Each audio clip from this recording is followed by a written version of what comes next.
o sí, efectivamente aquí están todos los elementos, la hizo muy bien y pues no habría muchas preguntas que hacerle. Pero pues ellos pueden ayudar con el contrainterrogatorio al perito, porque muchas veces ha ocurrido donde vemos informes brillantes, o sea, son informes muy buenos que uno dice, no, aquí no hay nada que hacer, aquí pues vamos para juicio porque ya está instalado, hagámosle porque no hay nada más que hacer, porque el informe del perito es demoledor, es contundente. Pero cuando se siente el perito ahí y se le empiezan a hacer las preguntas, él contesta y se ratifica en su informe, pero en el contrainterrogatorio muchas veces no están bien preparados y se empiezan a hacer preguntas frente a la ciencia. Bueno, dígame, usted dice que el método que usted aplicó es el método Einer-Castro, ¿sí? Entonces dígame, ¿en qué consiste el método Einer-Castro? Dice, no, mire, escoger un menor, observarlo a los ojos fijamente y decirle que si dice mentiras, yo lo voy a descubrir. Y el menor nunca cerró los ojos, nunca parpadeó, entonces el menor estaba diciendo verdad. Entonces dicen, venga, pero eso, ¿qué base científica tiene? No, pues ninguna, o sea, yo lo estoy aplicando y me ha dado resultados.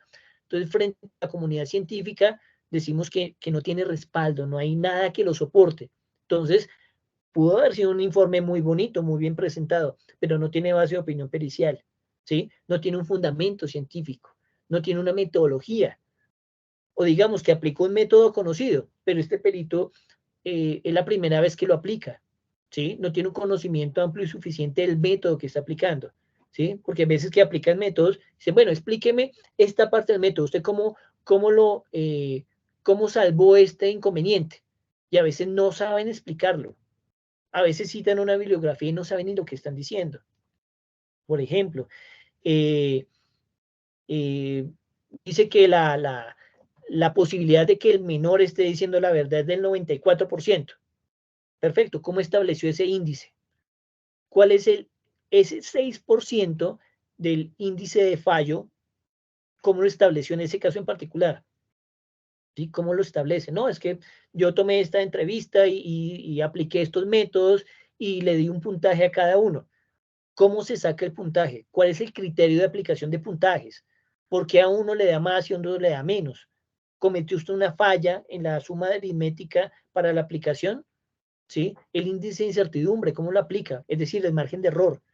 Entonces, hay una cantidad de elementos científicos que si no sabe explicarlos, él es el que va a quedar mal ubicado frente al juez, donde el juez va a decir, ah, bueno, en su testimonio inicial, pues me convenció, pero ahora ya no. ¿Por qué? Porque este señor no sabe de dónde sacó los datos, no sabe qué significa cada cosa. El índice, no sé, el índice de percepción. Entonces, ¿cómo lo estableció? ¿De dónde lo sacó? ¿Quién se lo inventó? ¿Sí? Y si no sabe explicarlo, está diciendo que sacó una conclusión, pero no sabe cómo. Entonces, esa parte es muy importante. No es que busquemos rehacer la prueba, no. A nosotros no nos corresponde rehacer pruebas, a lo que nosotros nos corresponde es atacar la prueba de la fiscalía. Ese es nuestro objetivo principal. Y veo que se me está acabando el tiempo. Tenemos otro perito, que son los médicos. Los médicos exactamente lo mismo, porque no vamos a tener acceso a la víctima, ¿sí? Es muy complicado acceder a, perdón, no acceder a la víctima, estoy dentro del marco del delito sexual, no. Tener acceso a la víctima para una valoración, una revaloración. Entonces, eh, es un tema que es casi imposible. Entonces, ¿con qué nos vamos? Con lo que hizo medicina legal. Muchas veces se inicia una noticia criminal por acceso. Llega, el relato es que, mire, el señor me tocó y me metió el pene y me dolió mucho, ¿sí? Me lo metió por la vagina. Entonces, bueno, llevan a la menor o al menor a medicina legal y el médico dice, por ejemplo, en el caso de las niñas, ¿sí? En el caso de las mujeres, le hacen la valoración, el sexo lógico, y determina que efectivamente no hay acceso. ¿Por qué? Porque tiene el himen íntegro, ¿sí? El himen íntegro no significa que no haya existido relación sexual. A veces lo que sucede es que el himen es elástico por algunas condiciones fisiológicas, permite el paso del miembro viril o cualquier elemento sin que se rompa. Pero a veces dicen, no, mire, no hay himen elástico, no hay rasgos, no hay rastros de que efectivamente haya habido un acceso, ¿sí? Una relación sexual. Entonces, pues, si van por acceso y no hay acceso, ¿qué hacen? Pues sencillo, degradan la conducta de actos. Entonces el médico dice, mire, yo no encontré físicamente elementos que me muestren que efectivamente hubo una relación sexual, pero tampoco puedo descartar el acto. ¿Qué es el acto? De pronto lo frotó, la besó, la tocó, la manipuló, pero no hubo acceso. Entonces ellos dicen, no descarto el acto, y con eso se va a la fiscalía. Dice, no encontré acceso, pero no descarto el acto. O sea, no encontraron nada, o sea, no hay nada, ¿sí? Entonces, el médico, desde el punto de vista de la defensa, nos puede ayudar a encontrar esos elementos que son muy importantes. Por ejemplo, hay términos que son muy técnicos. Si, por ejemplo, el médico que hizo la valoración sexológica dijo, no, mire, es que yo encontré un desgarro, acá un desgarro pequeñito, lo cual me puede mostrar que efectivamente hubo acceso, pero el himen no se rompió, no se rompió, sino se desgarró. Y si se le plantea dentro de las preguntas, ¿qué posibilidad de que ese desgarro pequeñito no sea un desgarro, sino sea una escotadura? Explíqueme qué es una escotadura, explíquele a su señoría. Entonces, si el médico no tiene la habilidad o no lo evaluó o no lo pensó o no lo dejó en sus análisis, pero con este interrogante que se le plantea así, entonces ahí es el médico cuando de la defensa que nos apoya en este tipo de contrainterrogatorios y que nos explique. Porque es lo mismo que cuando nosotros le hablamos en términos legales a una persona, no nos entiende nada, ¿sí? Lo mismo nos pasa con los médicos, nos hablan en términos médicos y no le entendemos nada. Nosotros decimos, mire, tradúzcame, ¿qué significa todo eso? Cuando nos empiezan a explicar tema o término por término, decimos, ah, bueno, ya entiendo qué es lo que me está queriendo decir el médico legista en ese informe, ¿sí? Entonces, por eso es tan importante el tema de la valoración de los colegas médicos o psicólogos. Me voy a ir ahora a las preguntas y hacemos una rondita de preguntas. Permítame un segundo. Eh, la entrevista forense no es un informe pericial. No, ya lo mencioné, no es un informe pericial. No es una entrevista, es eso, ¿sí? Para que sea informe pericial tiene que tener los elementos de un informe pericial. ¿Psicólogo forense puede hacer una metapericia o contrainforme? Sí, claro que sí. Entonces, como lo acabo de destacar, nos sirve a nosotros muchísimo hacer esa valoración y ellos piden, tienen una necesidad de insumos importante, porque no solamente la entrevista del otro psicólogo, sino básicamente el descubrimiento, las valoraciones médicas, las entrevistas, absolutamente todo, porque ellos hacen ese elemento de la corroboración periférica desde su ciencia, obviamente. Pero sí, sí lo puede hacer. Cuando hablamos de metapericia, ese es un término que se está utilizando y en mi opinión que puede ser la más equivocada, no es el adecuado, porque es que una metapericia es una pericia que se hace de muchas otras pericias, es como un metainforme o metaanálisis, donde yo cojo varios análisis de muchas personas y los empiezo a contrastar y saco una conclusión. Pero no es que yo esté haciendo una pericia o un análisis mío, sino estoy analizando 5, 10, 15, 20 análisis o investigaciones y llego a una conclusión, porque digo, mire, en esta dice blanco, en esta dice negro, pero en esta dice rojo y en estas 20 dicen gris. Entonces yo hago el análisis y digo, ah, mire, es que esta se está equivocando por esto, pero esta me afirma, ¿sí? Entonces, hablar de metapericias no creo que sea lo más adecuado, pero el concepto lo entiendo perfectamente y lo podemos manejar de esa manera, aunque no es adecuado. Doctor, si la presunta víctima ya es mayor de edad y accede a realizar entrevista a la defensa, ¿es posible? Claro, si ella ya es mayor de edad y quiere renunciar a su derecho a guardar silencio, lo puede hacer, artículo 33 constitucional, ¿sí? Ella no está obligada a dar entrevistas, ¿sí? Pero si lo quiere hacer, sí lo puede hacer. Eh, ojo con eso. Cuando arranque la entrevista con su investigador de la defensa, que le ponga de presente su derecho constitucional y que renuncia, sabiendo, y hay que también ponerle de presente que eso es un arma de doble filo, ponerle de presente que si ya dijo en una oportunidad que no, o perdón, en una oportunidad dijo que sí, que fue víctima y en esta va a decir la verdad que no es víctima, es posible que en el momento de la audiencia de juicio oral se tiene que establecer muy bien cuál es su verdadera versión, porque la fiscalía se va a pegar y decir, no, mire, es que la verdadera versión es esa, porque fue más cercana a los hechos, porque fue sí, tomada en el momento adecuado, y ya muchos años después la víctima la pudieron haber amenazado, estar presionada, sentir lástima, no sé, tantas cosas para que cambie su versión. Entonces hay que establecer esas circunstancias. Pero la respuesta es sí, claro, lo puede hacer.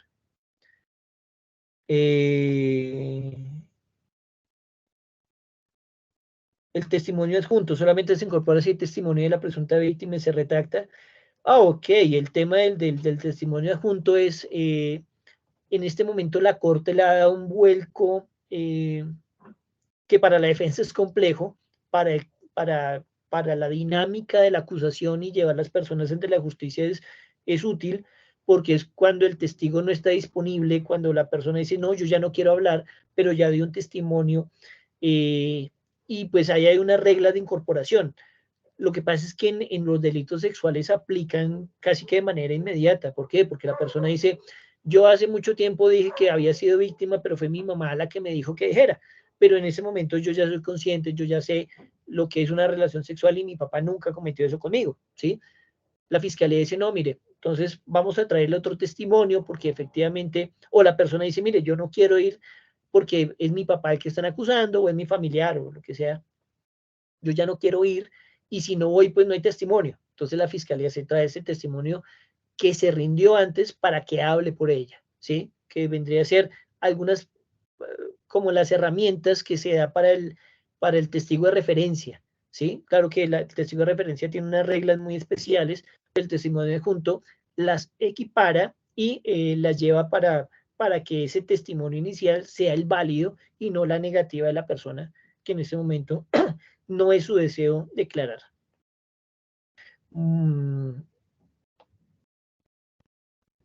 La víctima tiene 14 años y se retracta, pero es el padre de la víctima quien trae una prueba donde graba a la niña, perdón, y ella cuenta que eso fue mentira, que su mamá la obligó a decir eso. ¿Se podría utilizar eso en revocatoria o no? ¿Solo en la preparatoria?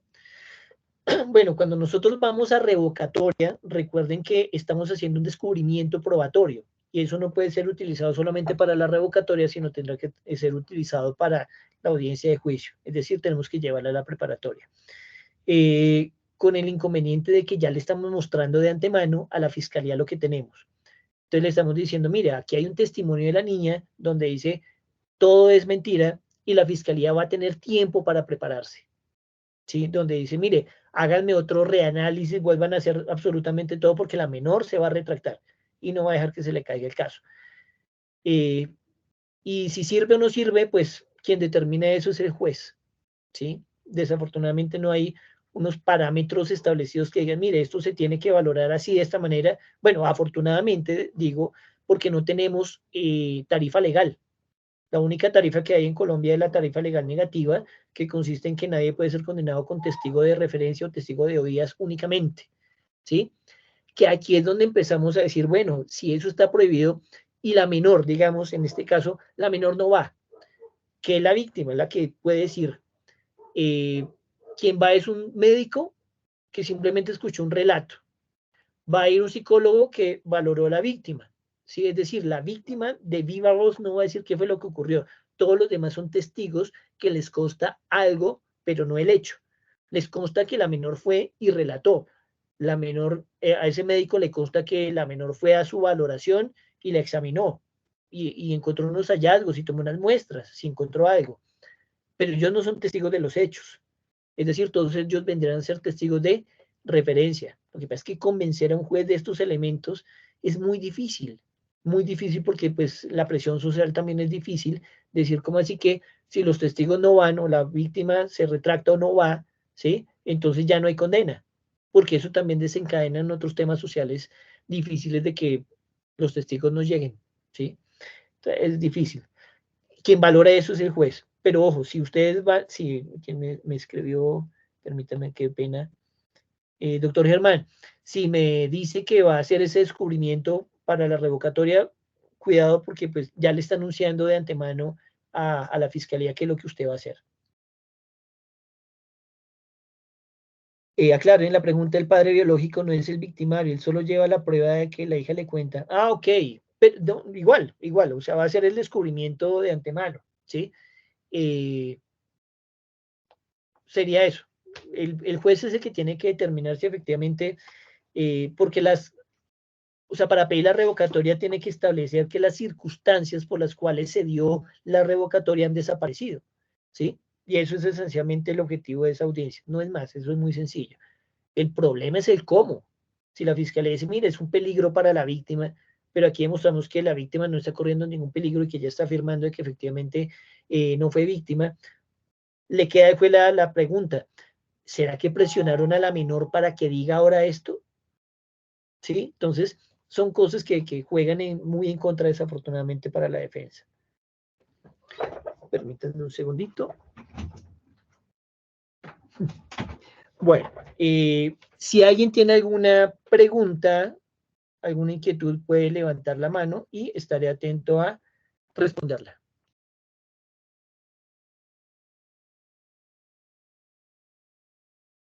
Sí, doctor, una pregunta. Sí. Frente a la entrevista forense, ¿cuál es el protocolo actual que se está implementando? Tengo entendido que antes era el SATAP, pero ¿eso ha cambiado o sigue siendo únicamente el SATAP? Si es tan amable, ¿me puede sacar de esa duda?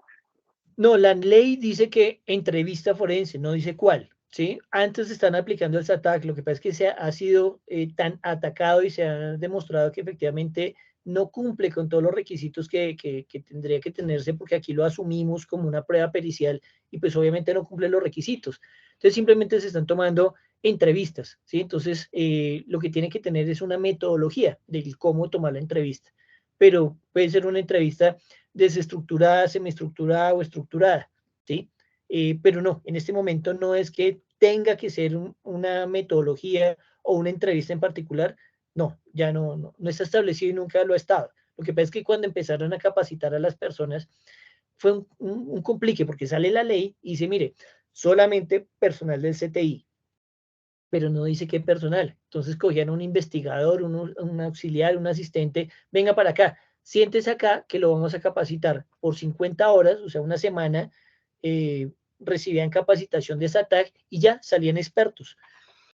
Imagínense eso, ¿sí? O sea, personas que pronto tenían otros perfiles diferentes, ingenieros, abogados, eh, arquitectos, no sé, muchos profesionales que hay en la fiscalía muy valiosos, pero los tienen en otras cosas muy diferentes. Cuando pues quienes deberían realizar esas entrevistas por su capacitación y perfil deberían haber sido siempre psicólogos, ¿sí? Y haber aplicado algún tipo de metodologías, pero no, en este momento no hay ninguna. Doctor César Castillo. Doctor, usted hace referencia a los actos investigativos cuando el hecho está, o sea, sucede en el momento, ¿sí? Es decir, está reciente. Pero si ya los hechos se denuncian después de 10 años, 15 años, ya cómo serían los actos investigativos en ese asunto, porque ya cambiaría, me imagino, totalmente toda la metodología para llevar a cabo pues estos actos de investigación. Sí, claro, porque es que tratar de obtener testigo de 10 años, imagínense si usted lo llaman hoy y dice, oiga, mire, ¿se acuerda que hace 10 años estamos rezando la novena? O que estamos a punto pasamos un día inocentes y nos quedamos y nos fuimos a la casa de mi mamá, ¿se acuerda? Uy, hace 10 años y empieza a echar cabeza que estaba haciendo usted hace 10 años, doctor, o todos los que están acá. ¿Dónde estaban hace 10 años? Y decir, bueno, ese día y esa hora no me acuerdo. Es complicadísimo. Entonces lo mismo es para la defensa, buscar testigos de hace 10 años. Claro, la metodología cambia y es muy difícil porque es que tratar de desvirtuar esos hechos es muy complicado. Y más cuando los hechos son tan vagos como lo relata la fiscalía, porque hay víctimas que dicen, no, mire, hasta ahora tuve el valor de denunciar, ¿sí? Mira, hace 10 años este señor me violó. ¿Cuándo? No me acuerdo cuándo, pero me violó. Fue en la casa o en el colegio o en una fiesta. Bueno, busquemos testigos, busquemos elementos. Obviamente la van a enviar a una valoración sexológica donde, pues, ¿qué vamos a encontrar después de 10 años? ¿Sí? Lo único que va a salir en el sexológico va a ser que sí, que tiene un himen desgarrado, que tiene cicatrización de hace más de 10 días. Sí, claro, pues la violaron hace 10 años, el IMEN tarda en cicatrizar 10 días aproximadamente. Después de ahí en adelante, pues ya cicatrizó, ya no se vuelve a romper, ¿sí? Entonces, pues es una lesión antigua, de más de 10 días. ¿Qué más vamos a encontrar? Pues no, nada, nada, la única, no, es que es difícil, es bien complicado, pero pues, o sea, tocaría mirar circunstancias de tiempo, modo, lugar, para tratar de establecer con el escrito de acusación qué trae la fiscalía para tratar de la misma manera empezar a desvirtuar o a tratar de dar explicación a algunos elementos de lo que nos trae la fiscalía de hace 10 años atrás. Sí, es muy difícil, es complicadísimo. Ok, ¿alguna otra pregunta? Listo. Creo que me pasé, qué vergüenza con el doctor Parrado. Un caso así de ley 600. Tranquilo, Sí, doc, claro. tranquilo. Difícil, difícil. Doctor Alexander, de verdad que yo disfruto mucho estos espacios académicos. Mire, me pasé, qué vergüenza con usted. Espero haber sido útil en esta disertación y espero haber dejado más inquietudes que claridades, porque cuando uno le queda todo completamente claro fue porque o el expositor es muy bueno o fue que no entendió nada. Pero cuando surgen preguntas y uno dice, venga, ¿y entonces cómo hago esto? Significa que algo despertó ahí en la cabeza de cada uno de los colegas, de decir, venga, significa que, que los peritos yo los puedo contrainterrogar y hacerle preguntas de su ciencia, sí, venga, ¿y este informe estará bien hecho? Muestre, a ver, revisémoslo, verifiquemos si efectivamente cumple con los parámetros. Eh, o sea que yo puedo tomar entrevistas, yo puedo recolectar videos, sacar documentos, claro, con los investigadores. Es decir, yo puedo hacer muchas cosas más, claro que sí, las podemos hacer. Y si yo logré eso, pues es una maravilla y me doy por bien servido. Doctor, no, muchas gracias a su merced por el hecho de compartir este espacio, lógicamente. Y pues no, su disposición, doc, no, gracias, la verdad. Siempre es un privilegio contar con su merced, mi doc. Muchas gracias. Vale, claro que sí. A todos los colegas les agradezco muchísimo el espacio y pues doctor Alexander, y para todos un muy feliz año y pues estaré atento a cualquier otra invitación en la cual podamos colaborar. Vale, doc, igualmente, feliz año. Bendiciones, doc, gracias. Gracias Amén, que esté muy bien. por estar aquí compartiendo con nosotros. No, claro que Bueno, sí. muchachos, perfecto. Estos aspectos o asuntos ya periciales se le salen de las manos a uno como defensor, por eso es vital, lógicamente, tener un perito.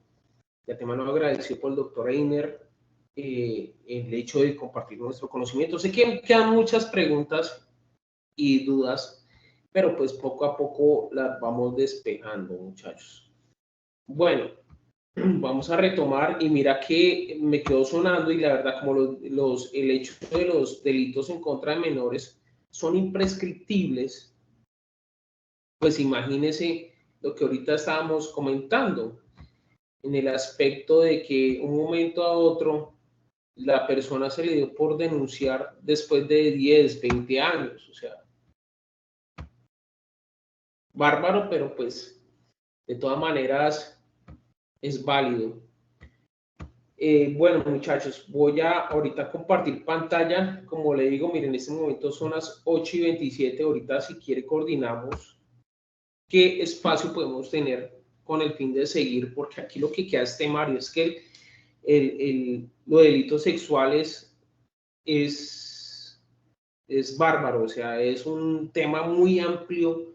Es un tema que la verdad yo considero que no se desvacúa ni siquiera en un día, o sea, es siempre, digamos, un tema complejo.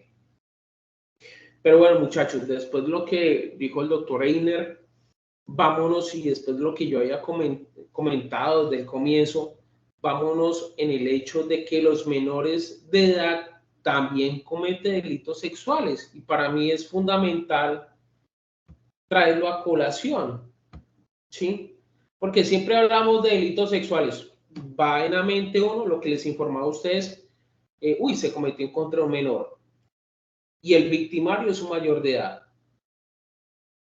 Pero ¿dónde quedan los menores de edad que cometen delitos? Este año, si no estoy mal, escuché por noticias, la verdad, pues poco, a veces no me queda ni siquiera tiempo de escuchar noticias, y las pocas noticias que escucho es porque quiero ver hasta qué punto puedo informarme, será que sí, será que no, porque es que a veces las noticias, la verdad, no todo lo que dice las noticias puede ser cierto, lamentablemente aquí en Colombia, pero bueno, las que de pronto puedo tomar me son un caso, y el caso no me acuerdo de qué región del país fue, donde una menor fue abusada por 3 compañeritos en un plantel educativo. Y pues cometieron, lógicamente, no fue el abuso, sino el acceso. Entonces uno lleva como esa cuestión de que, pues, hombre, los menores también pueden cometer delitos, y más en esta índole de carácter sexual. Hay menores que efectivamente lo cometen, y pues ya informamos que para la Ley de Infancia y Adolescencia es la 1098 del 2006, y que no podemos tomar, si en este instante un menor comete un delito, vamos a tomar el procedimiento conforme a la 906. Si bien es cierto, es muy parecido, pero es un tratamiento muy especial conforme a la 1098. Y pues ahí, como le digo, hay un abismo en sí. ¿En qué sentido? El menor, se habla, si comete un delito, es que ni siquiera delito, se le dice menor infractor, ¿sí? Para la infancia y adolescencia, si comete un delito sexual, o podemos hablar de una cuestión del hecho de que cometió una conducta sin una infracción. Entonces, si bien es cierto, respecto al código, podemos hablar todo lo referente a la ley 599 del 2000 respecto a los delitos, y que lo toma la ley 1098, pero no tiene el tratamiento en sí. Si vemos respecto a abusos o acceso carnal con la 906, tiene diferentes rasgos en pena, pero en infancia y adolescencia tiene un aspecto o una infracción de 8 años.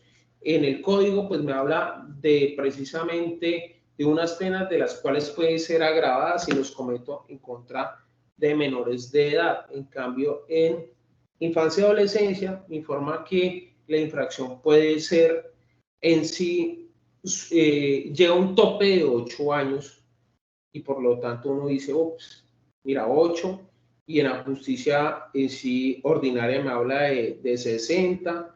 Es más, si es un abuso a veces puede quedar en 13, 12, si es un acceso puede quedar por ahí en, digamos un ejemplo, 22 años. Entonces, ¿qué injusticia? No lo considero como injusticia por el hecho de que los menores deben tener un trato especial. Así como siempre hemos hablado ahorita en el transcurso de este taller seminario, que manifestamos que en sí un menor, dependiendo de la edad, tendrá facultades, está viciado o no viciado. Si es menor de 14, ya de 14 pues comprende algo, pero tiene un tratamiento especial.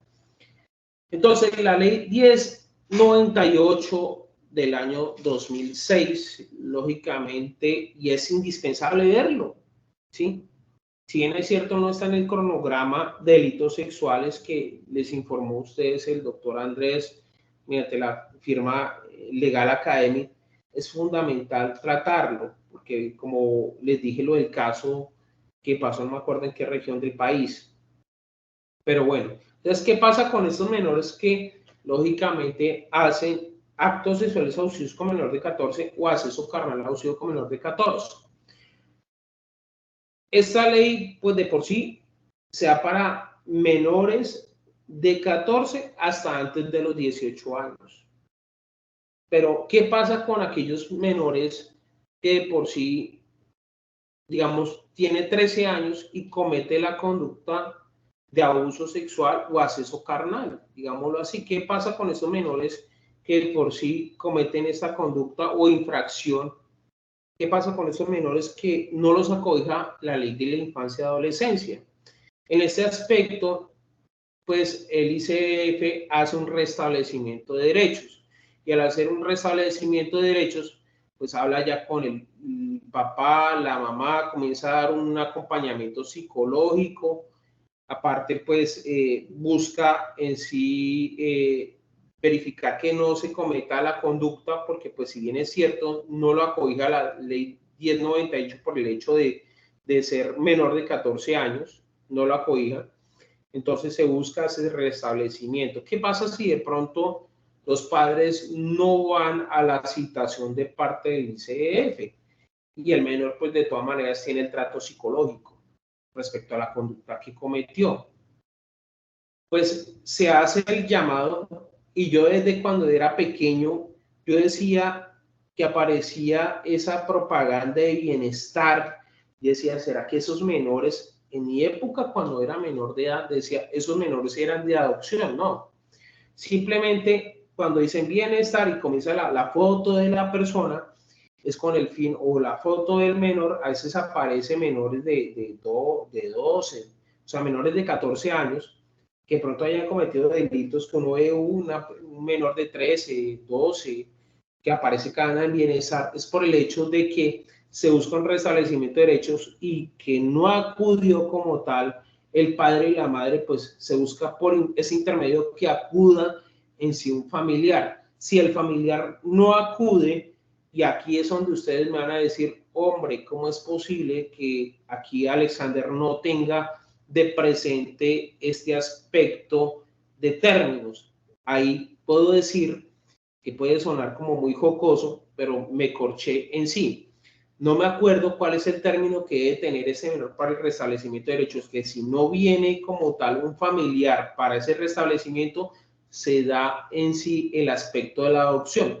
Creo, si no estoy mal, son 6 meses, o sea, no quiero pecar, no quiero decir para que ustedes digan, no, mira, un gordito que dijo, que nos dictó en sí una capacitación sexual, dice que después de 6 meses, si no va con ese menor de 13 años, lo van a someter a adopción. Entonces, dejo eso en tarea, la verdad no lo tengo de presente, no me acuerdo en el momento, entonces no quiero mentir en ese instante.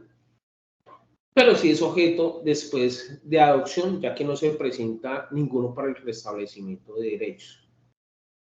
Retomando, ya la persona mayor o tiene 14 o supera los 14.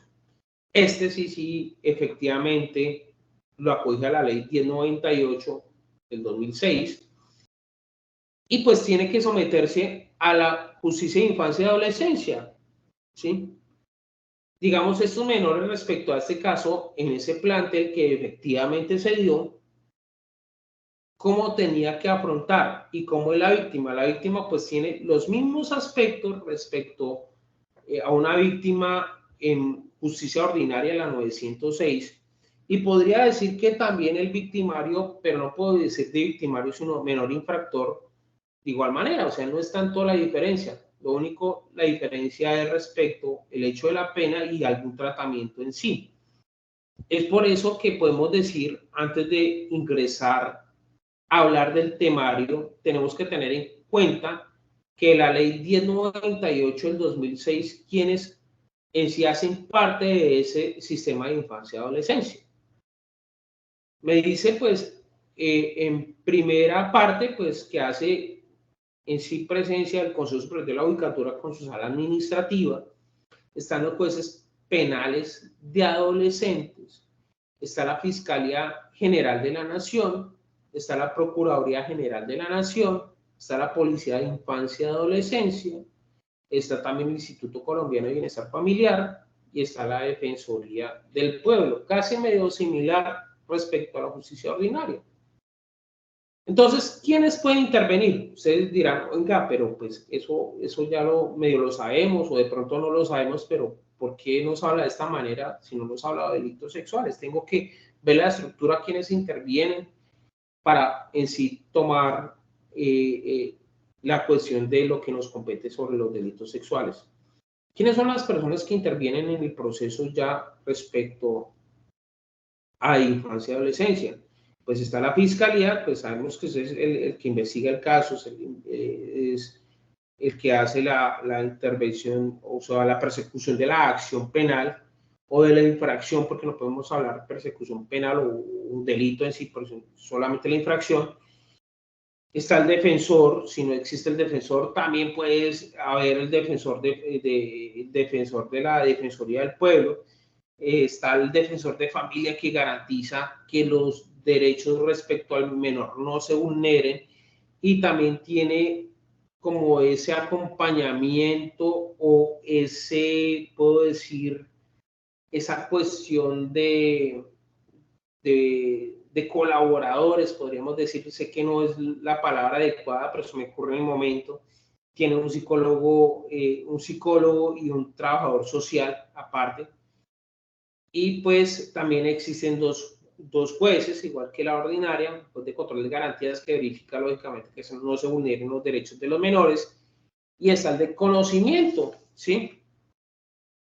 Entonces, respecto a los adolescentes, ¿qué tiene que tener en cuenta el juez para escoger el castigo o la sanción? Voy a hablar en general, pero ahorita vamos a tocar el tema en sí. Nos dice qué hizo el adolescente y la gravedad. Pues, lógicamente, que hay una gravedad respecto al delito, que es un delito sexual.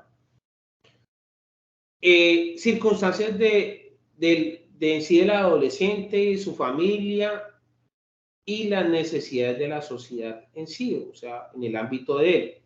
Está la edad del adolescente, está la aceptación de los hechos realizados, porque aquí en justicia de infancia y adolescencia en cualquier momento pueda aceptar el menor los cargos, igual que la 906. Está también el incumplimiento, si de pronto llegara a ser un compromiso, el cumplimiento del compromiso que había establecido con el juez, digamos, es reincidente. El incumplimiento de las sanciones, podemos hablar otra de la reincidencia, y la sanción pues será vigilada en sí por el ICF, con el fin de ver que el menor ha sido resocializado, en pocas palabras, o ha sido, digamos, le ha dado los medios para que otra vez se integre a la sociedad. ¿Qué tipos de castigos pueden tener? Pues es en sí la amonestación en delitos sexuales. Pues imagínense, no podemos hablar de amonestación, reglas de conducta, prestación de servicios sociales a la comunidad, libertad vigilada, medio semicerrado y privación de la libertad. Entonces, en lo que acaba de decir, lógicamente podremos decir que se debe tener en cuenta la gravedad del delito. Como hablamos de menor infractor, pues vamos a tener en cuenta la cuestión de la infracción respecto al delito sexual. Es grave, sí, es grave. Y vemos que el castigo no puede ser los que manifesté, excepto el último, que es la privación de la libertad. Pero esa privación de la libertad no puede ser, y es muy evidente, y dirán, que dice aquí Alexander, es muy obvio, pero pues de todas maneras hay que informarlo. No puede ser en un establecimiento carcelario, simplemente en una correccional, ¿sí? ¿Y qué pasa si de pronto este menor, las penas van hasta 8 años, si cumplió en sí los, digamos, 8 años, y el menor en ese momento tiene, un ejemplo, cometió el delito, tiene 15 años. 20, 21, 22, 23 años se supone que tiene que cumplir la pena. Entonces, tiene 15, superó los 18, ¿será que ese menor hay que llevarlo a un establecimiento carcelario? No, sigue en el mismo establecimiento correccional en sí. No se va a juntar con mayores, a pesar que en la actualidad ese menor puede ser mayor de edad. Para nada. Entonces, al respecto, podríamos decir que allá en la correccional va a tener un tratamiento. El tratamiento es de educativo, de orientación, del hecho de tener también, no solamente respecto al menor, sino a la familia, poder hablar con la familia, qué pasó y qué se falló, por qué de pronto el menor cometió esta conducta de delito sexual. Y no solamente eso, mira que respecto a los menores, por eso decidí lógicamente incorporar, si bien es cierto no estaba en el temario, decidí incorporar este asunto de infancia y adolescencia por el hecho de la justicia retributiva, ¿sí? Cuando empecé ese seminario hablábamos de la justicia restaurativa. En este instante podemos hablar de la justicia retributiva, ¿sí? Entonces, la justicia retributiva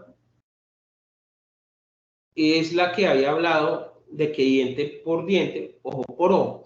La restaurativa ya no es diente por diente, ojo por ojo, sino busco lógicamente reparar a la víctima. O sea, en la retributiva, simplemente el Estado tenía esa obligación o esa facultad para llegar y condenar a la persona. En cambio, en la restaurativa ya no es el Estado, sino simplemente víctima y victimario, y que se logra sí que se compense a la víctima, no solamente de que haya una pena, ¿sí? Sino el aspecto de poder retribuir el daño, porque cada daño que yo hago genera lógicamente, en pocas palabras, una reparación. Entonces, se busca la justicia restaurativa también en delitos sexuales, y lo vemos en el Código de Infancia y Adolescencia en el artículo 50, 139, 140, 144, 182, 184 y en la 906 en el libro sexto, artículo 518 de la ley 906 del 2004. Sé que poco a veces se habla de esta figura, pero esta figura es indispensable, ¿sí? Es indispensable. ¿Por qué poco se habla? Porque poco se aplica, o de pronto el defensor tiene ese temor de aplicarlo. En infancia y adolescencia es ese ejemplo que no solamente, digamos, llego que me condenen en infancia, sino tengo que reparar a la víctima, y la reparación de la víctima, ¿hasta dónde va? O sea, ¿cómo puedo reparar a la víctima? No todo puede ser monetario, sino el hecho de llegar y pedir perdón, ¿sí?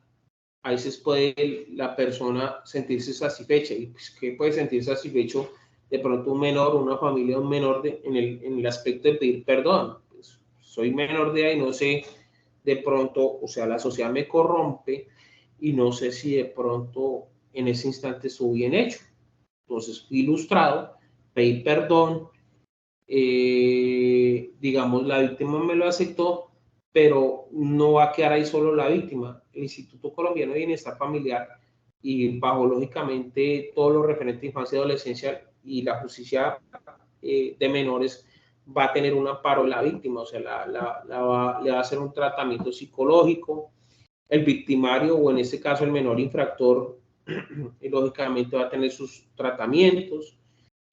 A veces, digamos, en ese aspecto, digamos, quien tiene la bandera en Colombia en sí es Medellín y Bogotá, que tiene un aspecto de la Casa de la Justicia respecto a menores, que se verifica en el aspecto de esa resocialización, aparte de las correccionales, y se busca de que recuperar el menor ante la sociedad.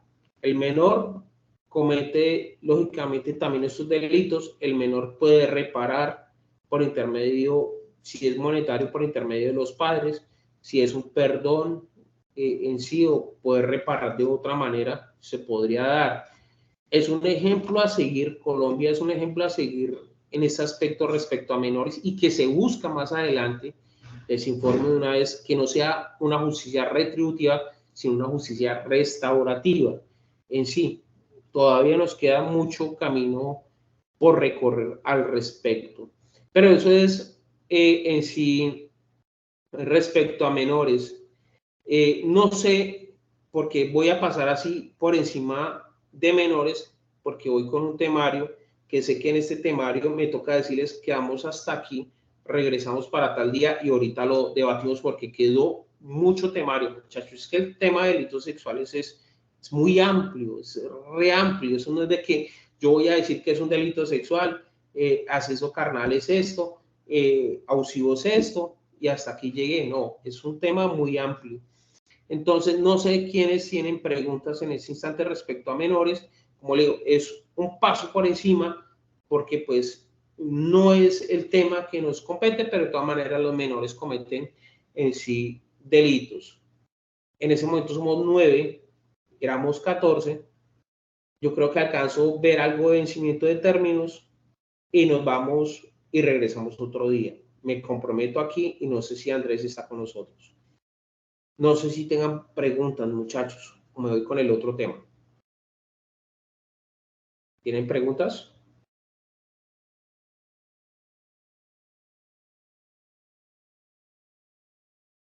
Mira, que aquí una pregunta. Pero si un joven se supone que cometió la conducta en el tránsito de los 17 a los 18, o sea, no había cumplido los 18, es juzgado en ambas jurisdicciones, ¿no? Porque pues si no cometió la conducta teniendo los 18, pues lo tiene que amparar en sí, infancia y adolescencia.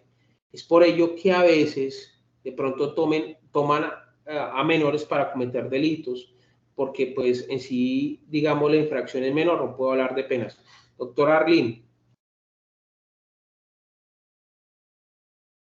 Qué pena, doctor. Sí, efectivamente, no quería de pronto hacerle una acotación frente a la pregunta. Lo que pasa es que, aun cuando haya una transición en la ley de infancia y adolescencia o el sistema penal para adolescentes, no importa, la persona, incluso aún siendo mayor en esa transición, siempre será juzgado como adolescente cuando el hecho se cometió como tal. Y esa transición, es decir, cumplió los 18 años y la sanción se va a llevar después de los 18 años y va a ser llevada una persona a un sistema de adultos. No, no son llevados al sistema de adultos porque la conducta fue cometida cuando era adolescente y por esa razón será tratado como adolescente. Sigue en el centro especializado, en el centro, por ejemplo, aquí en Villavicencio se llama Kairos, pero son centros especializados en donde esas conductas incluso deben de ser separados de los menores y los que están procesados. Pero realmente no es que haya una transición, por así decirlo, sino que él sigue siendo juzgado como adolescente. Hay muchas personas que cometieron conductas como adolescentes y son capturados incluso cuando ya son adultos, 22 años. Sin dejar a un lado, pues, que la prescripción de infancia y adolescencia también ahí corre un tiempo similar. Y otra acotación, pues, que quería de pronto hacerle es que por remisión se va a la ley 906, es decir, se lleva como el sistema penal acusatorio, solo que hay el sistema de infancia y adolescencia es un sistema diferencial, en donde hay unos tratos diferenciales según la 1098, donde tiene que, o se varía precisamente la finalidad de la sanción, en este caso para infantes o para la ley de infancia y adolescencia. Muchas gracias, Doc. Así es. Así es, así es. Doctora Luz Ángela. Doctor, muy buenas noches para usted y para los demás participantes. Sí, yo hacía la pregunta justamente porque tengo ese caso. Él es un menor de 19 años en este momento. Está siendo procesado ya en etapa de juicio oral como adulto ordinario y tiene fecha de imputación por infancia y adolescencia.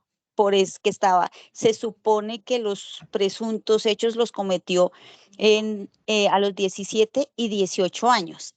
Entonces, con la misma presunta víctima, y entonces por eso preguntaba, o sea, ¿será juzgado por las dos jurisdicciones? No, solamente con infancia y adolescencia.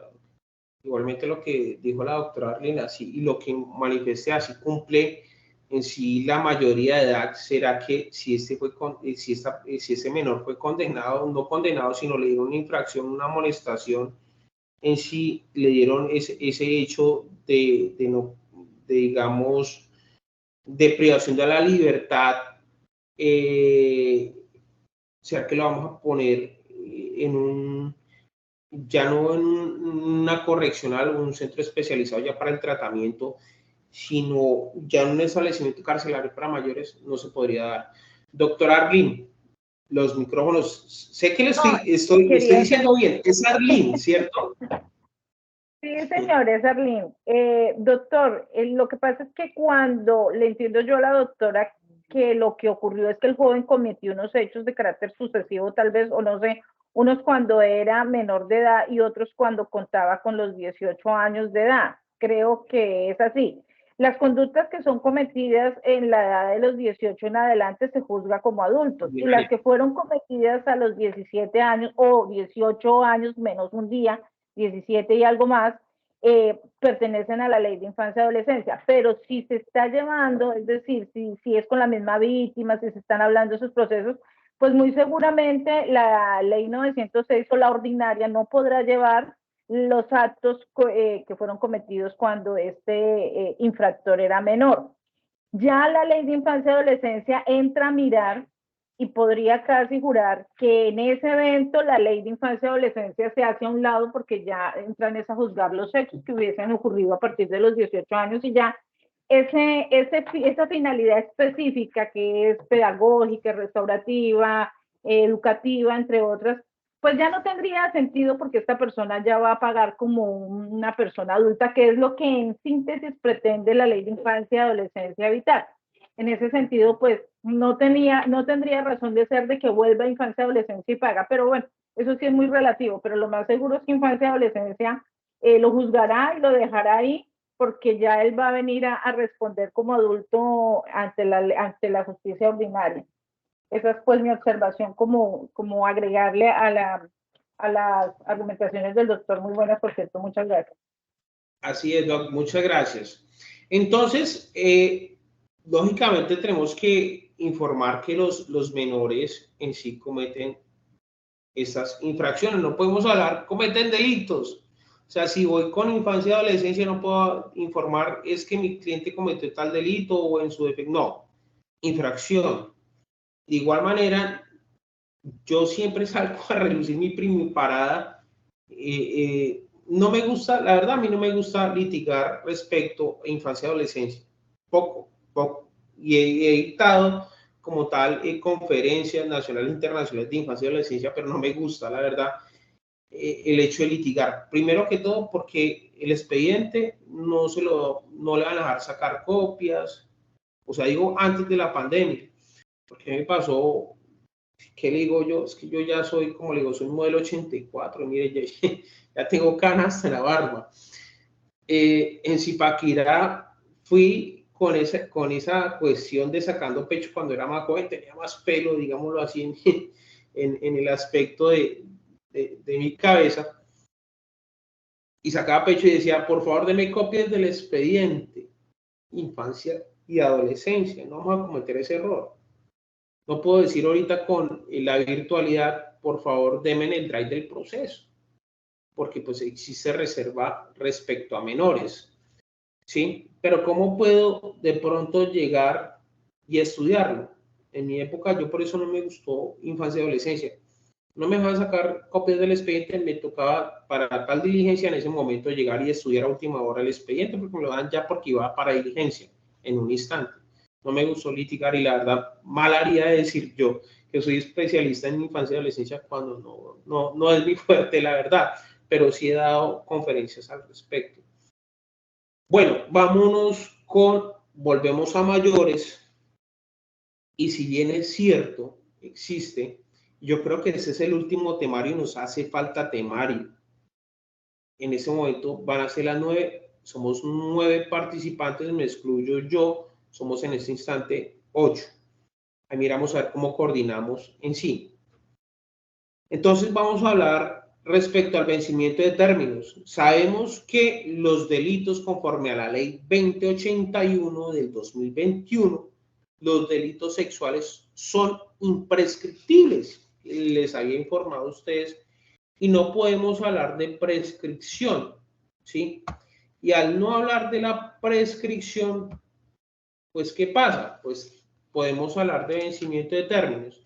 Y será que respecto a el aspecto, y se me adelantó aquí a la diapositiva, ¿será que en este aspecto podemos hablar sobre el vencimiento de términos en delitos sexuales?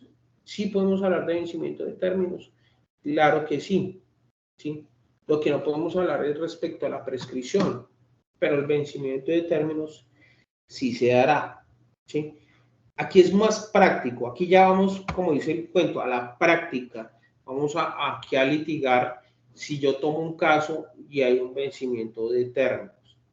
Entonces sabemos que efectivamente si la persona está en flagrancia, en ese momento los policías, los policías lo que hacen es ponerlo a disposición de un fiscal de URI. El fiscal de URI, lógicamente, tiene un término de 36 horas para ponerlo a disposición de un juez de control de garantías. Aquí hablamos de la captura. Digamos que fue en flagrancia, hay un aspecto excepcional y hay un aspecto ya que no es en flagrancia. Digamos, ya sea en flagrancia o excepcional, simplemente el fiscal de URI lo pone a disposición de juez de control de garantías en un término de 36 horas. Sí. Bueno, hicieron la legalización de captura, le hicieron la imputación y le definieron situación jurídica. Y resulta que estos delitos en sí, contra menor de 14 años, podremos decir que son delitos que no tienen beneficios, pero vamos a ver en el transcurso de esta capacitación que el todo no es que sea tan cierto, ¿sí? Entonces, la persona fue con medida preventiva en establecimiento carcelario. Digamos que no fue en flagrancia y no fue mediante la captura excepcional, simplemente hubo investigación y llegó un momento a otro y le van a hacer la imputación, ¿sí? Y dentro de la imputación puede llegar de pronto o me envían un link donde informan imputación y le definen medida preventiva o medida de aseguramiento. Puede pasar que en ese momento le hacen imputación, inmediatamente tiene medida de aseguramiento. Mira lo que le pasó una vez a una amiga en Tunja. Tenía el cliente por delito sexual. Me decía, doctor, ¿qué hago? Que en ese momento estoy en imputación y de una vez le están dando medida de aseguramiento a mi cliente. ¿Me presento con él o qué hago? Resulta que el cliente de ella fue hasta la oficina y salió como a las 2 cuadras, llegó el CTI y lo capturó, delito sexual. Yo le informé, ojo, que a cualquier momento, no sé si de pronto le libran a orden de captura o probablemente lo pueden capturar ahí en cuadras, y así fue. ¿Fue captura ilegal? Para mí no. Entonces fue capturado. O hay momentos en los cuales que empieza una etapa investigativa que últimamente a veces está pasando y que tengo un caso, digamos, similar a lo que estoy manifestando, que es un delito por acceso carnal en sí, en contra de menor de 14 años. La fiscalía no hizo medida preventiva. Simplemente dio la imputación y en la imputación sabemos algunos, o sabemos casi la mayoría, ¿por qué no? Poca intervención puede dar la defensa, excepto por vía jurisprudencial que me hace referencia a vicios de fondo, no de forma, pero les hago, eso será en otra oportunidad, vamos a hablar al respecto, que ahí sí puede intervenir la defensa, mientras tanto no. ¿Sí? Poca intervención. Y se lleva el proceso sin una medida preventiva. ¿Sí? Pero para hablar de vencimiento de términos, la persona tiene que tener una medida preventiva en establecimiento carcelario. Porque ¿cómo vamos a hablar de vencimiento de términos si mi cliente en delitos sexuales no está privado de la libertad? Y de por sí el vencimiento de términos, en pocas palabras, me dice que que se puede dar la libertad por vencimiento de términos.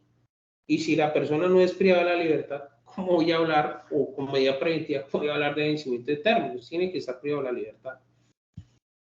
Entonces, es por ello, muchachos, que para hablar de vencimiento de términos podemos ir al artículo 317 de la ley 906.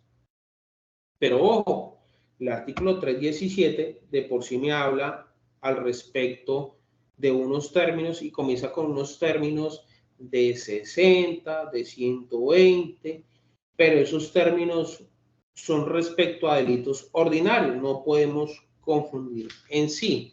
Si vamos a la 906, muchachos, y vamos a ver el 317, tranquilo que ahorita no sé si Andrés está conectado en ese instante, habemos poquitos, ya ahorita vamos a informar qué día podemos seguir, porque lo que queda es temario y bastante. Entonces el artículo 317 me habla sobre causales de libertad, y entre los causales de libertad pues me dice las etapas en sí donde se puede dar por vencimiento de términos. Y después de lo que habla de lo que les informé de 60, 120, ¿sí? Más adelante, si podemos a leer ese artículo, me dice que se duplicará cuando son respecto a cuando existe 2 o más, o cuando es de especializado, perdón, cuando son 3 o más, o cuando son de justicia especializada o delitos sexuales, ¿sí? Los delitos sexuales de por sí de justicia especializada, ¿sí? Entonces los términos se duplican. Ya no podríamos hablar de esos términos de 60, 120, sino se duplican un poco más.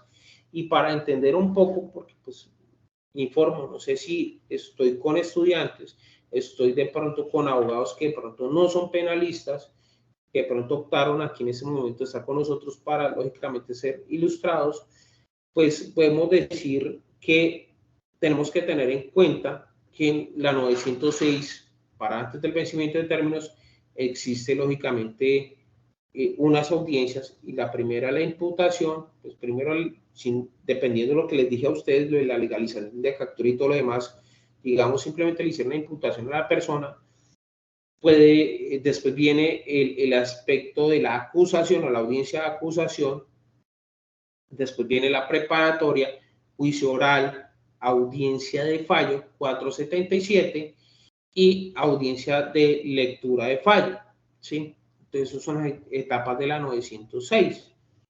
Pero como la 317 me dice los términos y me habla sobre delitos, también sobre los delitos sexuales que se duplican, entonces existen unas etapas o 3 momentos en los cuales podemos hablar de vencimiento de términos. ¿Y cuáles son esos 3 momentos o etapas? Primero, desde la imputación hasta antes del escrito de acusación, si bien es cierto en delitos ordinarios me habla de 60, aquí ya habla de 120 días. Después de ello viene una etapa desde la presentación del escrito de acusación hasta el juicio oral, es de 240, ¿sí? En delitos ordinarios me habla de 120. Y en el juicio oral ya me habla de 300 y en la ordinaria me habla de 150. Entonces, ¿cuánto me tiene que durar un juicio respecto a delitos sexuales? Me tiene que durar en sí un promedio de 660 días. Y me pongo lógicamente a sumar todas estas cuestiones. Entonces, tiene que ser de 660 días. Por ello, aquí llega el momento en que tenemos, muchachos, que no sé, voy a dejar de compartir un momento y a ver si puedo compartir pantalla acá respecto al calendario. Si no puedo compartir calendario, pues vamos a mirarlo a ver si podemos compartir, si allá pueden tener ustedes calendario en sus hogares para mirar bien lo del vencimiento de términos, para ser muy claros. No, pues yo creo que aquí no puedo compartir calendario, pero bueno, voy a hacer Y yo sé que con Legal Academy yo hablé una vez de una ponencia respecto a vencimiento de términos. Vamos a tomar que, digamos que ni siquiera sea diciembre, o bueno, pongamos que sea de pronto enero del 2024. Entonces, si quieren, cojan o verifiquen de pronto sus calendarios para ser claros. Sabemos que desde la imputación hasta la presentación del escrito de acusación son 120 días. Entonces, digamos que la Fiscalía de un momento a otro se decidió, y pues en este aspecto de delitos sexuales, podríamos decir que no se fue a vacancia. Digamos que hoy es, digamos, un ejemplo, digamos, hoy es 1 de 1 de enero. Me informa que el 1 de enero se hizo la imputación, es un lunes, es un festivo, digámoslo que no, pongámoslo el 2, porque esas audiencias de primero que es festivo, no sea, si hay una captura, digamos el primero, se da el otro día, ¿sí? Ah, mira, que hay un calendario excelente, yo sí, perfecto, no sé quién lo puso, porfa, que de pronto si puede manipularlo sería muy bien en el aspecto de señalar. Digamos que nos vamos el 2 le hicieron una imputación en sí a la persona por delito sexual, llámese acceso carnal o abuso sexual en sí. Entonces fue el 2 de enero, me tocó ir a audiencia en Guayabao, nos fuimos para audiencia, 2 de enero por delito sexual. Bueno, entonces resulta de que me dice que el vencimiento de términos tiene que darse desde la imputación hasta el escrito de acusación, de pronto no hayan presentado el escrito de acusación y haya pasado 120 días. Entonces, desde el 2 de enero hasta el 2 de marzo, me han ocasionado aproximadamente 30, hasta febrero 30, hasta marzo 60, 7, 8, 9, 2 de abril sería ya 90, ¿sí? Entonces sería en mayo los 120. ¿Estoy correcto que en mayo serían los 120? Por favor, me corrigen haciendo los cálculos respecto al ejercicio. Para mí en mayo ya serían los 120. Entonces le hicieron la imputación el 2 de enero, ¿sí?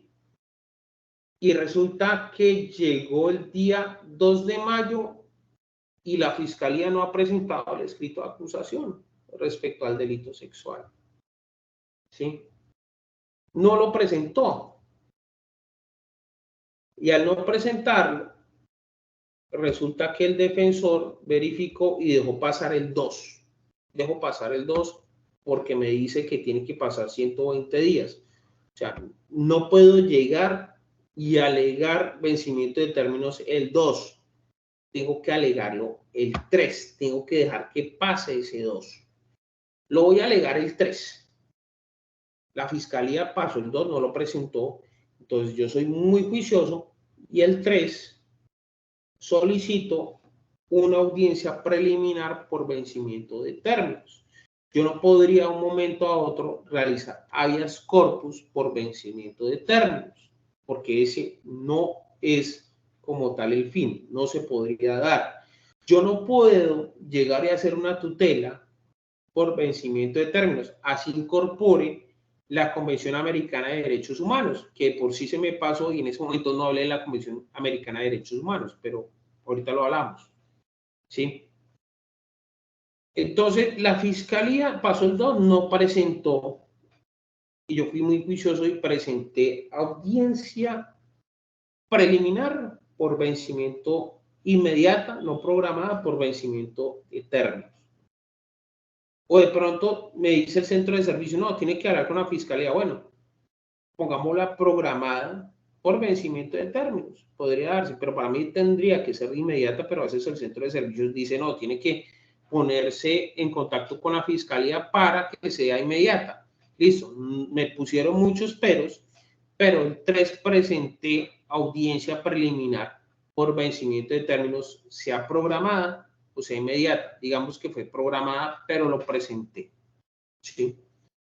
El fiscal dijo, hijo de madre, el defensor me solicitó audiencia programada porque tengo que informar para que notifiquen a la fiscalía, y el fiscal dice, uy, no, mira, el defensor el 3 de mayo me presentó como tal audiencia preliminar y por lo tanto, pues, tengo que presentar, no puedo presentar el 4 y el 5, voy a presentar el 6, el escrito de acusación. Si la fiscalía presenta el 6, ya el escrito de acusación no puede hacer nada, o sea, ya se vencieron los términos porque el día 3 yo presenté como tal audiencia.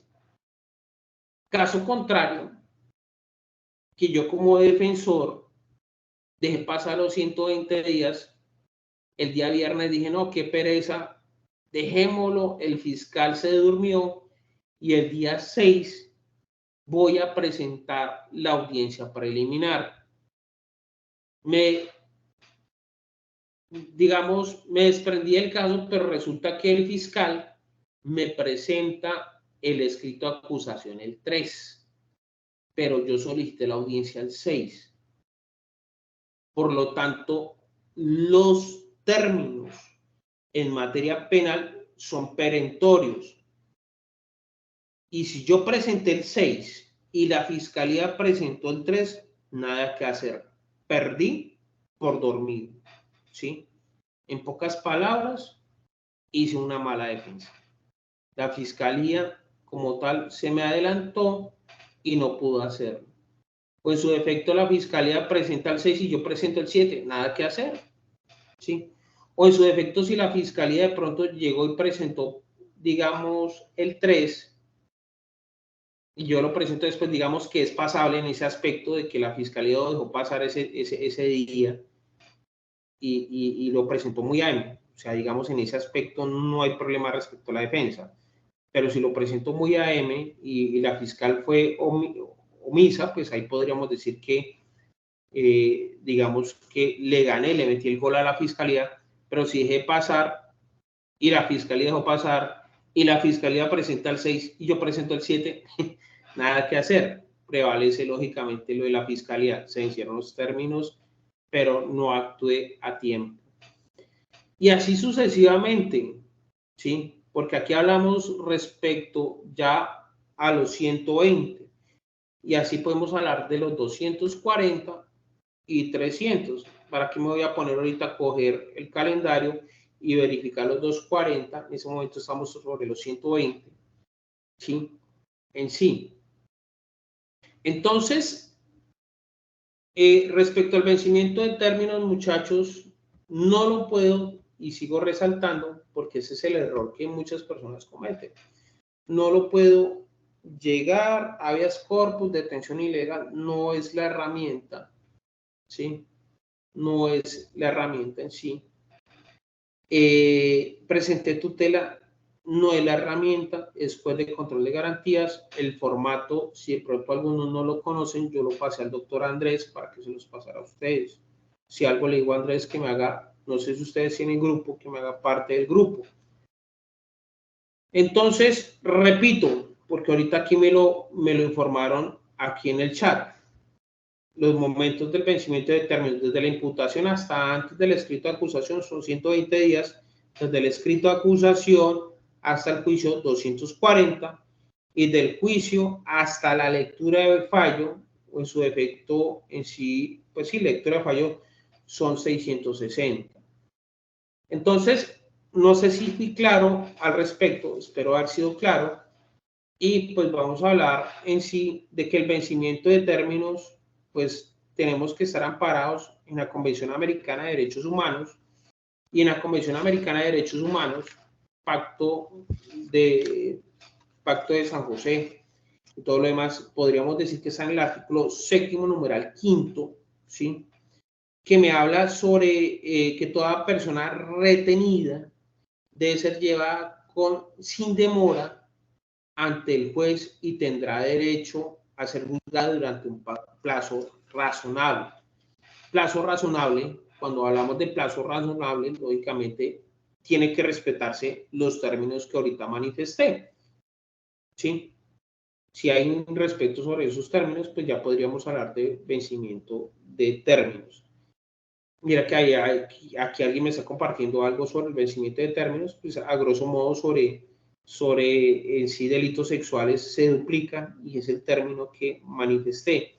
Y se vencen términos, sí, tenemos que ver calculadora y ahorita vamos a ver sobre los términos que de pronto, digamos, no se tienen en cuenta, qué días no se tienen en cuenta y por qué no se tienen en cuenta. Entonces, llega después del vencimiento de términos, viene un debate, y el debate es que si es un derecho o un beneficio por el vencimiento de términos. Anteriormente con la ley 600 no había ninguna controversia porque era muy claro. Yo litigué con ley 600, de por sí, como le digo, yo soy modelo 84, yo sí litigué con ley 600, vamos, 13 grandes expedientes. Y pues en su artículo 365 y de por sí la ley 600 todavía hay procesos de ley 600. En Bogotá yo alcancé a ver procesos de ley 600. Aún todavía están vigentes. Es tanto el represamiento que todavía hay en sí casos con ley 600. Entonces en el artículo 365 me decía que la libertad provisional informa que es un derecho, o sea, no había discusión. Y pues con la Corte Suprema de Justicia, el 11 de enero, mediante sentencia 17011 del 2000, nos informa que es un derecho, más no un beneficio, no había controversia. Ya empieza la vigencia de la 906 en su artículo 317, no me dice que el vencimiento de términos es un derecho, un beneficio, guarda silencio. Por lo tanto, pues viene en sí las leyes, que la 1121 del 2006 del terrorismo, que no tendría lugar a beneficios, y viene la que nos compete, la que nosotros estamos aquí reunidos, que es la ley 1098 de infancia y adolescencia, en su artículo 199 nos informaba que no tenía ningún beneficio, y por lo tanto para esa época, cuando ingresa o se da vigencia la ley de infancia y adolescencia, no podríamos hablar respecto a beneficios por vencimiento de términos. No se podría tomar el vencimiento de términos para esa época. O sea, no tendría ni derechos ni beneficios. ¿Por qué aspecto? Precisamente porque la Corte para esa época, mediante radicación 30299 del 2009, la Sala Penal manifestaba que hay una provisión legal y ya para esa época después decía respecto a los menores por los convenios y tratados internacionales ratificados por Colombia, existía en sí una provisión supralegal, por lo tanto no se podría dar beneficios a aquellas personas en el aspecto de vencimiento de términos. O sea, se quedaban cortos, no se respetaba la Convención Americana de Derechos Humanos, a pesar de existir, pero no tenían beneficios como tal las personas que cometían estos delitos. En pocas palabras, no los tenía en ese instante. Hasta el 2016, donde hubo una sentencia que es el 20 de abril 85-16, la Corte cambió lógicamente la postura y dijo que, y amparando lógicamente en el aspecto del plazo razonable, manifestaba que el vencimiento de términos no era un beneficio, sino era un derecho y por lo tanto se podría dar en sí en aspectos de conductas sexuales. Por lo tanto, sí procede el vencimiento de términos, sí se podría dar. Ya después de lo manifestado, ¿cómo se cuenta y cómo se descuenta respecto a los términos? Los términos anteriormente, en el año 2008, en sí, mediante jurisprudencia 366, la Corte Suprema de Justicia manifestaba de que en sí se descontaba los días hábiles. Tendría que descontarse los días hábiles en sí. No tenía derecho ni sábado, ni domingo, ni festivos respecto al vencimiento de términos. Y nos decía que desde la imputación hasta escrito de acusación eran ininterrumpidas, se contaban los sábados y domingos y festivos, pero de la acusación hasta el juicio todos los días eran hábiles porque se amparan en el artículo 157 de la 906.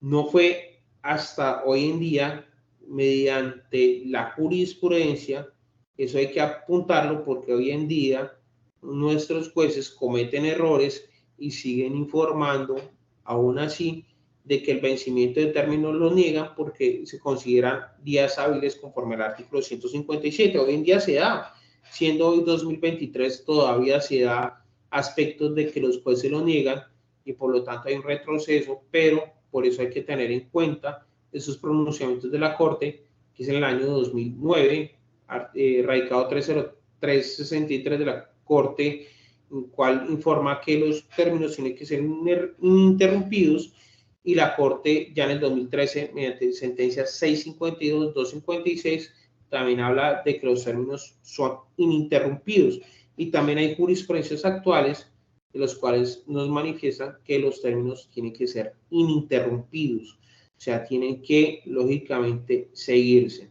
Entonces, uno escucha o ve o toma el caso en el momento y le dicen, mira, yo creo que estoy, digamos, la persona que está privada de la libertad, de una les informo.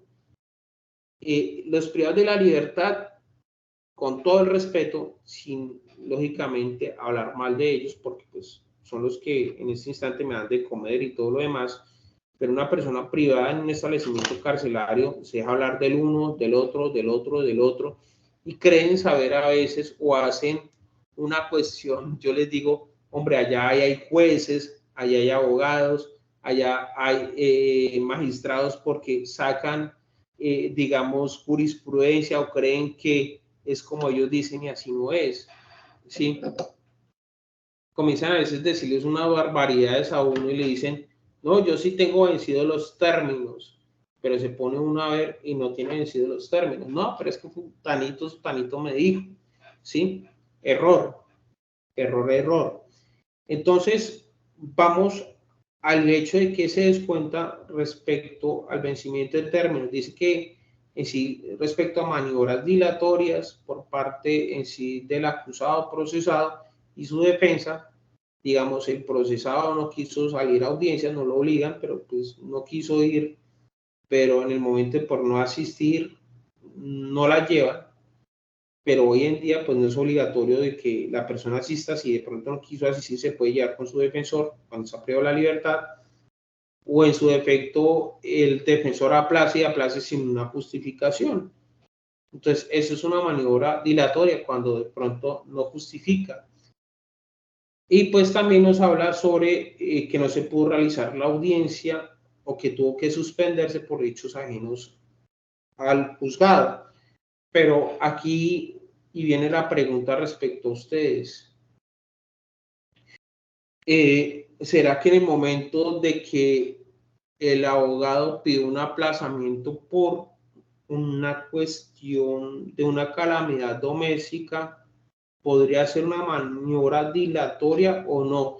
Y si ese aspecto él pidió como tal un aplazamiento por el hecho de una calamidad doméstica, ¿esos términos se cuentan o no? ¿Qué opinan ustedes?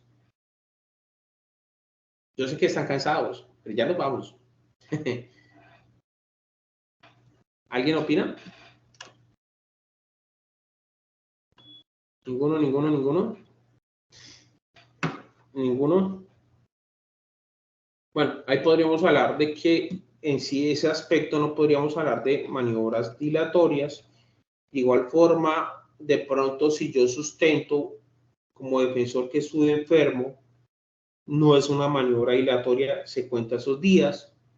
Y viene una polémica sobre el aspecto de bancada. Un ejemplo, hay 4 defensores. De los 4 defensores existe uno que hace maniobras dilatorias, aplazo por aplazar. ¿Será que ese aspecto de ese defensor tiene que afectar lógicamente, el hecho procesal respecto a los otros. Considero que no, hay jurisprudencia que en ese momento, pues, no podría debatirlo en este instante por el horario, sino para la próxima clase lo vamos a hablar. Muchachos, preguntas, dudas, y ya vamos a hablar qué día podemos dar culminado, porque Andrés, la verdad, estamos por la mitad, de una les informo. Estamos por la mitad, falta temario, falta demasiado temario, y creo que aquí nos va para otra clase, o si no, aquí nos vamos a terminar por ahí a las 12, 1 de la mañana. No sé si en el momento haya preguntas y dudas.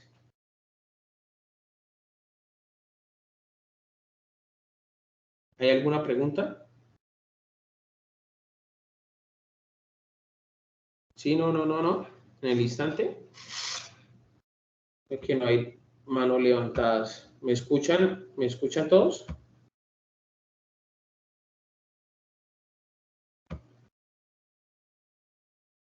No hay manos levantadas. Bueno.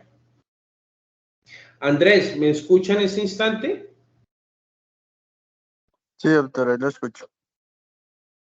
Andrés, mira, en este momento somos 9, descontémonos nosotros 2.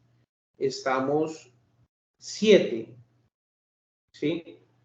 En este instante 7 participantes o 7 alumnos. La verdad, el temario es muy complejo, estamos en la mitad. Su merced coordine con los muchachos qué día podemos llegar y retomar la clase, porque la ideal es lógicamente terminar la clase. No sé, o lo podemos debatir en ese momento, si el próximo viernes, por mí no hay ningún problema. 1 horita, o creería que por ahí 2 horitas ya damos por culminado. No sé, ya la decisión, porque pues aquí nos hace falta temario.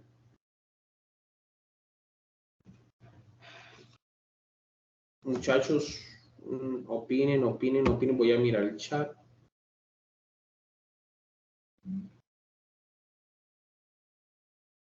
Ahora bien, respecto, mira que hay aplazamientos que yo lo he hecho.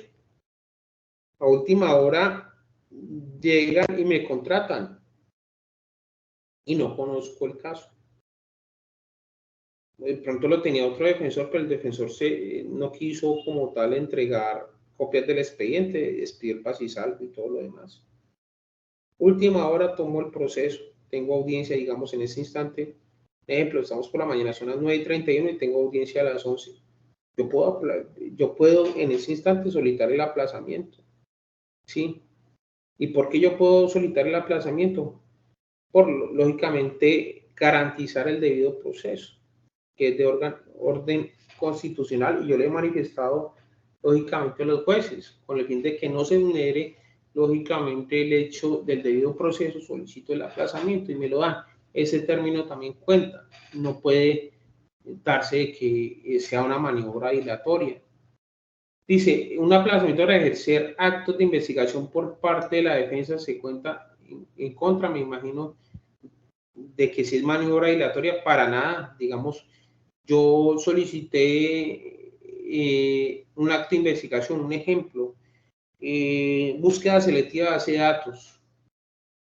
Digamos que hoy es lunes, un ejemplo que es lunes, y resulta que yo tengo audiencia, un ejemplo, el miércoles, pero la base selectiva de búsqueda de datos me la dan el viernes. Yo puedo aplazar, y eso no me da con el hecho de ser una maniobra dilatoria, se podría dar, lógicamente.